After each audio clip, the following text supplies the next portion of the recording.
L'autre côté de la Méditerranée peut apporter énormément à l'Europe, en apparence. À l'heure actuelle, l'autre côté nous apporte des peurs, nous apporte des migrants, nous apporte des révolutions. Et donc, souvent, l'opinion publique ne va pas plus loin que cette immédiateté. Mais en réalité, ce qui se cache derrière, c'est qu'il y a des forces très positives qui veulent l'ancrage à l'Europe. Et les barbus les plus belliqueux sont en train de réagir pour qu'il n'y ait pas cet ancrage à l'Europe. Et donc, il y a des forces très positives. Et ces forces très positives, ce sont les jeunes, les femmes et les chefs d'entreprise qui veulent l'ancrage à l'Europe, qui veulent adhérer à l'Europe et qui ne veulent pas adhérer à l'Iran, à l'Irak, à Daesh, au Moyen-Orient et à l'Arabie Saoudite. Ils veulent l'Europe. Les Maghrébins sont des Occidentaux du monde arabe et ils veulent notre ancrage, ils ont nos mêmes valeurs. Mais surtout sur le plan économique, c'est que le Sud peut nous apporter la complémentarité. Nous sommes au nord, il fait froid, on manque de main d'œuvre, on vieillit, et au sud on a de l'énergie, on a des terrains énormes, on a la mer, on a une main d'œuvre abondante, de qualité, et qui veut travailler, qui ne refuse pas. Et donc plutôt que de faire venir des Maghrébins et des Arabes travailler sur nos chantiers, dans nos usines, Renault, etc., ce que fait l'Allemagne, c'est que les usines se déplacent, mais elles restent sous contrôle, malgré tout, des gens du Nord.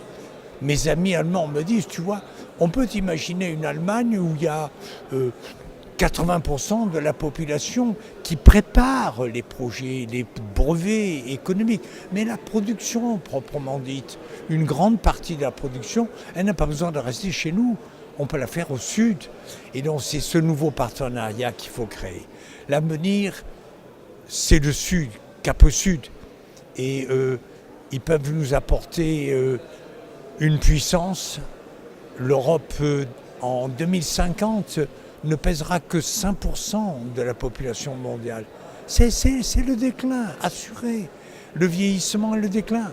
Si on s'associe 500 millions d'Européens, 500 millions d'Arabo-Méditerranéens et 2 milliards d'Africains, nous sommes les rois du pétrole. Et n'oubliez pas qu'il y a 500 millions de francophones qui nous attendent, qui nous disent nous en avons marre d'être exploités par les Chinois, par les uns et les autres.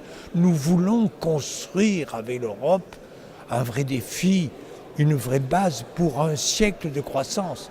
Et si on fait ce pari de jouer la complémentarité, la proximité et la solidarité, vraiment nous pouvons retrouver le chemin de la croissance et de l'espoir. Et un grand projet pour les jeunes qui s'ennuient, un grand projet.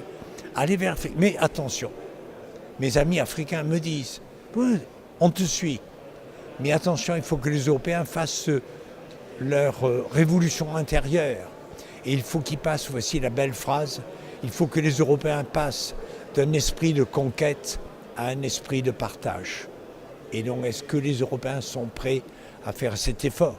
Regardez les Maghrébins et les Arabes et les Africains, non pas comme des gens sous-développés, non pas comme des gens sans intérêt, mais comme des égaux, mais des gens susceptibles d'être avec nous dans un rapport de partenariat. C'est ça le vrai défi. Il est autant chez nous que chez eux.